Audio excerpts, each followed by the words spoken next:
Tension मुक्त।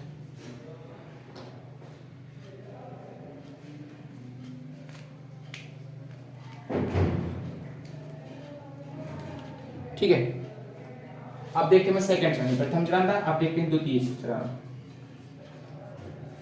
द्वितीय चरण,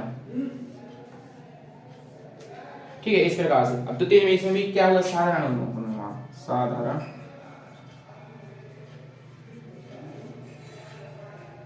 अणुओं का निर्माण।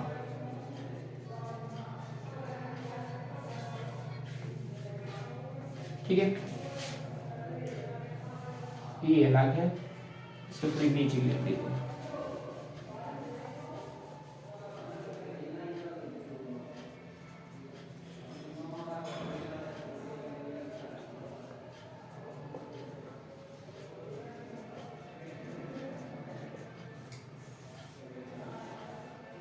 ठीक है, इस प्रकार से ये हम, क्योंकि हम क्या पढ़ रहे हैं, पृथ्वी जीवन की उत्पत्ति, और वो भी कौन सा सब्जेक्ट, जीव विज्ञान। ठीक है, इसमें भी क्या हुआ, CHO, जिससे जो डेवलप हुई, सी से क्या बना, मतलब क्या हुआ, CHON के संयोग से जल, अमोनिया, मीथेन का आदि का क्या हुआ, निर्माण हुआ। ठीक है, क्योंकि जो हमारे चार है ना, इन्हीं से ही पृथ्वी पर जीवन की उत्पत्ति के लिए मुख्य चरण थे। ठीक है, जो कार्बनिक अणु थे। अब हमने देखा जी एक प्रकार क्या है, अणु है, सॉरी मतलब ये क्या है, तत्व भी कह सकते हैं, और एक प्रकार क्या है, परमाणु है ना, संयोग से जल, अमोनिया, मीथेन गैस जब ये संयोग हुई है तो इन प्रकार के यौगिक अणुओं का इन्होंने निर्माण किया। ठीक है, अब इसके बाद ऐसे ग्लूकोज, ग्लूकोज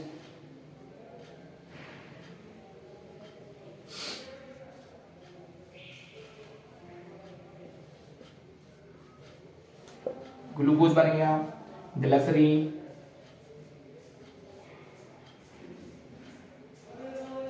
ठीक है, बसी अम्ल,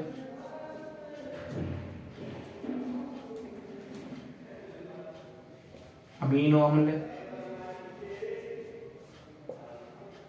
एवं प्यूरिन तथा पिरामिडीन।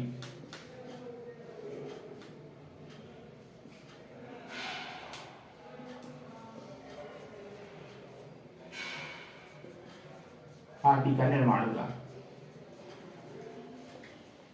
ठीक है, तो क्या होगा, ये इसके माध्यम से है ना, इस प्रकार से इसे हमें ये ऐसा है। ठीक है, तो क्या हुआ, देखो ग्लूकोज एक प्रकार का क्या है, ग्लूकोज, ग्लिसरीन, बसी अम्ल, अमीनो अम्ल एवं प्यूरिन तथा पिरामिडीन का निर्माण हुआ। तो एक प्रकार की हमारी कोशिका है ये वाली।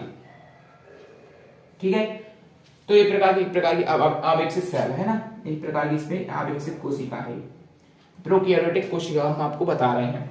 तो इसमें क्या था, तो सबसे पहले यदि हमें एनर्जी चाहिए तो हमें क्या चाहिए, ऊर्जा चाहिए, हमारी शरीर है जो कि, तो सबसे पहले यदि हमें जिंदा रहने के लिए हम ग्लूकोज चाहिए कि नहीं चाहिए, ग्लिसरीन, बसी अम्ल और अमीनो अम्ल। ठीक है, इससे कि हमारे की अमीनो अम्ल क्या है, प्रोटीन, तो हमारी शरीर की सुरक्षा के लिए, मतलब कि हम सही तरीके से रह सके तो हमें किसकी जरूरत पड़ेगी, हमें पड़ेगी अमीनो अम्ल यानी प्रोटीन की पड़ेगी। ठीक है, और प्यूरिन और पिरामिडीन, ये प्यूरिन और पिरामिडीन है एक प्रकार के क्या है, न्यूक्लियोटाइड ऐसे, यानी एक प्रकार के डीएनए और डीएनए है। ठीक है, तो जो हमारे एक अनुवांशिक पदार्थ है प्यूरिन और पिरामिडीन, यानी ये नाइट्रोजन क्षार वगैरह है। ठीक है, ये फॉस्फेट है। ठीक है, तो इसके बारे में आपको आगे वाली जानकारी हम आपको देंगे। ठीक है, तो सबसे पहले ग्लूकोज, और जो ग्लूकोज होता है इसका सूत्र होता है ग्लूकोज C6H12O6। ठीक है, ये इस प्रकार से है। तो हमारे शरीर को चलाने के लिए यह एक प्रकार ग्लूकोज चाहिए। ठीक है, तो ग्लूकोज जो हमारी माइटोकॉन्ड्रिया होती है ना, माइटोकॉन्ड्रिया ये ऐसी आकार की होती है,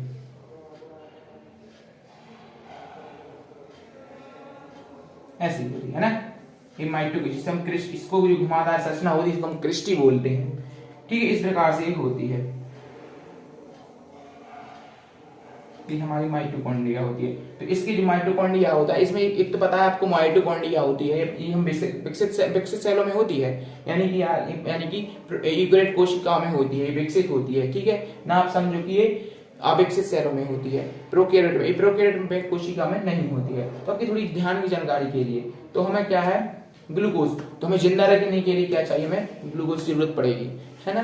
तो क्योंकि हमारे संरचना जो शरीर है उसको चलाने के लिए हमें ग्लूकोज के, ग्लिसरीन ये एक ही प्रकार का है, ठीक है, यानी कि मोनोसैकेराइड और डाइसैकेराइड, और एक कौन सा होता है, पॉलीसैकेराइड, डाइसैकेराइड और मोनोसैकेराइड। इस प्रकार के 3 होते हैं इसके, ठीक है, इस प्रकार के 3 तो ये हमने आपको बता दिए। और ये प्यूरिन और pyrimidine एक प्रकार की अनुवांशिक पदार्थ है ना, जो एक प्रकार के अनुवांशिक पदार्थ है जो हमारे क्या होते हैं, केंद्रक में उपस्थित होते हैं, प्यूरिन और pyrimidine। यानी जो केंद्रक होता है हमारा, जो न्यूक्लियर अम्ल होता है, ठीक है, तो इससे क्या है, अनुवांशिक पदार्थ, अनुवांशिक समस्या है ना, जो पीढ़ी जो होते हैं। तो इस प्रकार हम और भी अच्छी जानकारी आपको बताएंगे, ठीक है, इस प्रकार से हमने बता दी हमने। तो ये प्रकार की आवश्यक सेल है।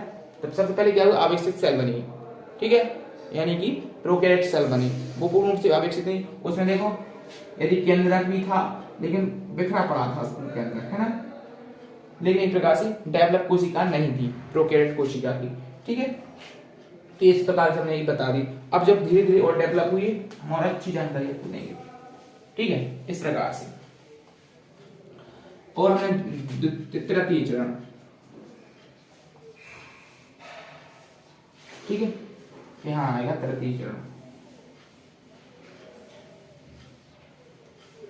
ठीक है। क्या हुआ, साधारण अणुओं के थोड़ी डेवलप हुए जब इनके संयोग से जल अमोनिया से ग्लूकोज, ग्लिसरीन, बसियम अमीनो का क्या हुआ, निर्माण हो गया, ठीक है। अब जटिल कार्बनिक का निर्माण, जटिल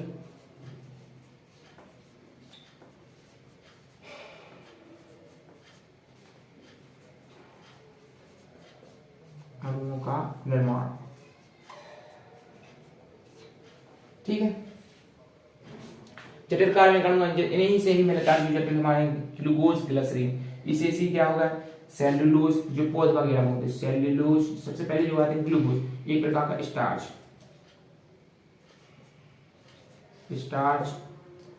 ठीक है, इसका ग्लूकोज, ग्लिसरीन, बसी अम्ल और अमीनो अम्ल एक प्रकार की क्या है, सेल्यूलोज,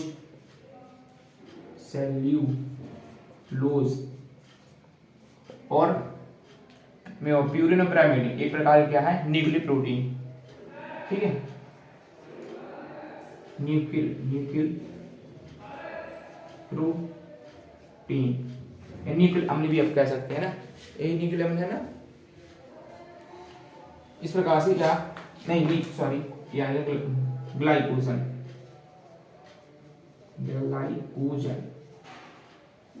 इस प्रकार से ये हमारे तीसरे चरण में आ गए।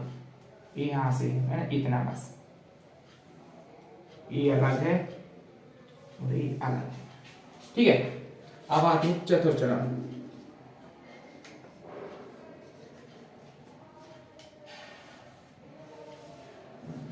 इस प्रकार से इसमें जटिल अणुओं का निर्माण, है ना, क्या हुआ, जटिल अणुओं का निर्माण, यानी कि अणुओं की क्रियाशील दलीकरण,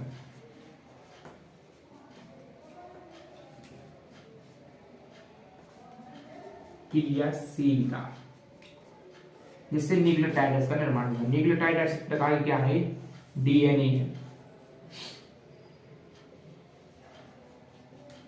न्यूक्लियोटाइड्स जो pyrimidine है एक प्रकार का अनुवांशिक है ना। तो सबसे जटिल अणु जी माने जाते थे, है ना, इस प्रकार से न्यूक्लियोटाइड्स इस प्रकार से थे। तो हमने आपको बता दिया जो प्रथम पृथ्वी जीवन की उत्पत्ति के लिए इनको 2 भागों में बांटा गया। तो सबसे पहले आते हैं कौन सी, रासायनिक विकास, दूसरा जैव विकास। तो प्रथम जीवन की उत्पत्ति साधारण अणुओं का निर्माण हुआ। साधारण अणु कौन कौन से साधारण अणु थे, ठीक है, जो हमारे सवाल में थे, कार्बन, हाइड्रोजन, ऑक्सीजन, नाइट्रोजन के संयोग से जल, अमोनिया, मीथेन का निर्माण हुआ, ठीक है। तो इन्हीं से ही जब जल, अमोनिया, मीथेन आई तो उसके साथ जो प्रथम जीवन की उत्पत्ति प्रारंभ में क्या थी, पृथ्वी की प्रारंभ में क्या था, प्रारंभ में क्या हुआ, अपनी जो पृथ्वी थी वो इतनी ज्यादा गर्म थी, बहुत अधिक गर्म थी। तो जब पृथ्वी धीरे धीरे ठंडी हुई, ठंडी होने से क्या हुआ, जो पृथ्वी के वायुमंडल में क्या हुआ, बादलों का निर्माण हुआ। निर्माण होने से क्या हुआ, धीरे धीरे क्या हुआ, जब निर्माण हुआ तो बादल तो बरसेंगी, ये तो बात है। तो क्या हुआ, तो बादल बरसने से इतनी बरसात अत्यधिक हुई कि पृथ्वी जलमग्न हो गई, यानी इतने पानी गिरा कि बहुत अधिक। तो जब वर्षा होने के कारण जो हमारे वायुमंडल में मतलब कि जो हमारे थे ना कार्बन, हाइड्रोजन, ऑक्सीजन, नाइट्रोजन, जी हमारी प्रकार के परमाणु थे जो गैसीय अवस्था में थे, जी मतलब कि जो वर्षा के साथ गिरे, मतलब कि वर्षा के साथ में गिरे, तो गिरने से क्या है, समुद्र में गिरने से एक प्रकार से उन्होंने क्या किया, समूह का निर्माण करने लगे, है ना। तो पास बाय इन क्रिया होने से एक प्रकार से क्रिया करने लगे, जिससे कि ये बनेगा ग्लूकोज में बनेंगे, ग्लाइसिन बने, बेसियम, अमीनो अम्ल और प्यूरिन प्राइमरीन बने, जिससे वो स्टार्च एक प्रकार के क्या है, ग्लूकोज और ग्लाइसिन का एक बहुलक है, ये सबसे बड़ा है, इसी का रूप है, ठीक है। और सेलुलोज यानी कि अमीनो अम्ल समझते हो, अमीनो अम्ल ऐसे होते हैं जो पचाने वाले होते हैं, ठीक है। अमीनो अम्लों से यानी कि प्रोटीन वगैरह, ये प्रोटीन का है ना ये वाला। यदि हमें शरीर की कोई भी मतलब वृद्धि करनी है, तो वृद्धि करने के लिए क्या है, हमें अमीनो अम्लों की आवश्यकता पड़ेगी, ठीक है। प्यूरिन और पिरामिड एक प्रकार के अनुवांशिक पदार्थ हैं, यानी कि जो मतलब कि जिन्हें आपने सुना होगा, ठीक है, पर ये अनुवांशिक है, ठीक है, प्यूरिन और पिरामिड।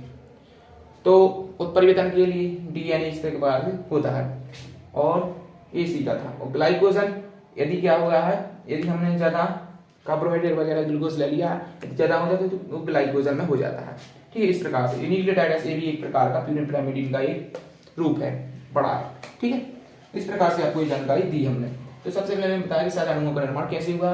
तो पृथ्वी पर जीवन जो मिलने संयोग हुआ, संयोग होने से क्या हुआ, जल अमोनिया का निर्माण, क्योंकि कार्बन था, कार्बन और हाइड्रोजन, ठीक है, संयोग से, जैसे CH, और इसकी जब संयोग हुआ, संयोग से अमोनिया का निर्माण हुआ, और H और O यानी कि संयोग से जल का निर्माण हुआ, NH से अमोनिया बनी, ठीक है। इस प्रकार से अमोनिया से अमीनो अम्लों का निर्माण हुआ था, है। इस प्रकार से मैंने आपको बता दी जानकारी, ठीक है। तो थोड़ी सी और जानकारी हम आपको देते हैं। सबसे पहले हम फर्स्ट स्ट्रैंड को करते हैं, है ना, थोड़ी हम देखते हैं कि वीडियो खत्म तो नहीं हो गया, ठीक है। तो हमारा वीडियो बहुत लंबा चलेगा, बहुत बड़ा लेक्चर है क्योंकि पहले दिन का है। तो हमने देखा कि पृथ्वी जीवन की उत्पत्ति के प्रथम चरण हम देखते हैं। तुमने देखा जब जल मतलब कि CH2 जिसकी परम साधारण अणु थे, जिनके संयोग हुआ, संयोग से एक प्रकार से वही जब बादल बरसने से पृथ्वी जलमग्न हुई, समुद्र का निर्माण हुआ, और जो CH2 जो थे कार्बन, हाइड्रोजन, ऑक्सीजन, नाइट्रोजन संयोग से उन्होंने क्या किया, एक समूह की रचना करने लगे। जब धीरे धीरे पास आए, एक प्रकार से उन्होंने क्या बनाया, मतलब कि ग्लूकोज वगैरह सेकंड में आएगा, है ना।